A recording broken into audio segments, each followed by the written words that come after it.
Welcome to Barbara's Bulletin. I'm your host, Barbara. Today, we're focusing on a significant development in Eastern European politics. Romanian President Nicolae Orban has nominated his advisor and member of the European Parliament, Eugen Tomac, as the country's next prime minister. This move comes amid challenging negotiations between political parties in a hung parliament, following a no-confidence vote that ended the mandate of the outgoing government. According to reports from Euractiv and ABC News, Tomac's appointment is seen as an attempt to push for a pro-Western government, given his strong credentials in this area. However, it's worth noting that his success is not guaranteed, as he will need to pass a parliamentary vote to take the post.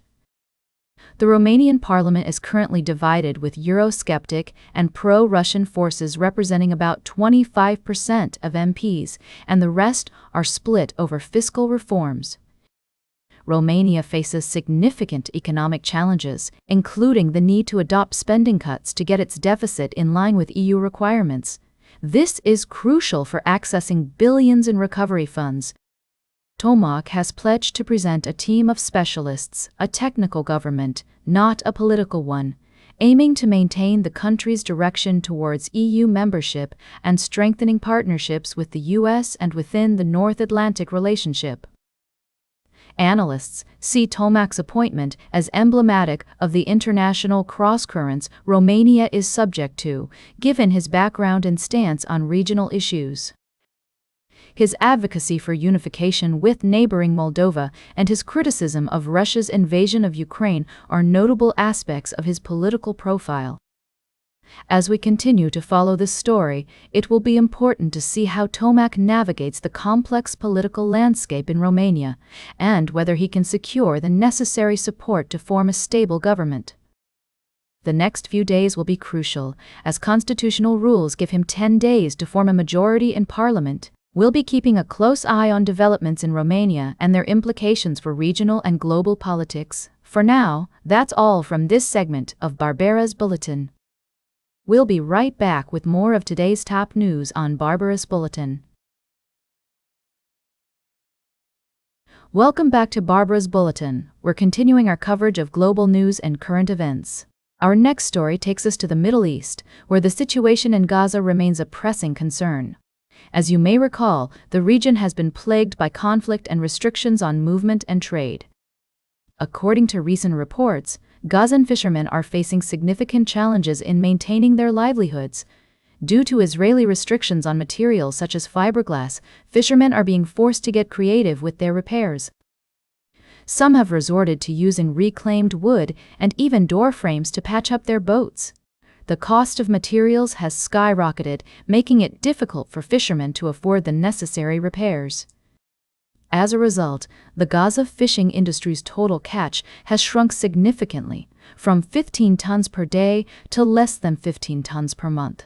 The humanitarian impact of this situation cannot be overstated. With many children in Gaza still suffering from malnutrition, the decline of the fishing industry exacerbates an already dire food security crisis. While some aid agencies are working to address these issues, the situation remains precarious. It's essential to acknowledge the complexities of this conflict and the need for a balanced approach that takes into account the concerns of all parties involved. As we continue to monitor developments in Gaza, it's clear that a long-term solution will require a concerted effort from international leaders and stakeholders. For now, the people of Gaza remain resilient, adapting to the challenges they face with resourcefulness and determination. Welcome back to Barbara's Bulletin. As we wrap up today's show, we're taking a closer look at the ongoing conflict between Russia and Ukraine. In a recent development, Ukrainian President Volodymyr Zelensky penned an open letter to Russian President Vladimir Putin, proposing a meeting to discuss a potential end to the war. However, Russian nationalists have dismissed the letter as a public relations stunt designed to stir up discontent within Russia. According to reports, Putin has stuck to his hardline stance on the war, stating that his troops are advancing on the battlefield every day. He also mentioned that U.S. President Donald Trump's proposals for peace could end the fighting if Kyiv is willing to compromise. Both sides continue to accuse each other of refusing to compromise. Russian war bloggers and nationalists have been critical of Zelensky's letter, describing it as a bluff and an attempt to sow panic and discontent within Russia. They argue that the correct response would be to defeat Ukraine on the battlefield rather than engaging in diplomatic talks. The Kremlin has yet to respond officially to the letter, but it's clear that the situation remains complex and contentious. As the conflict continues, it's essential to consider multiple perspectives and stay informed about the latest developments. That's all for today's Barbara's Bulletin.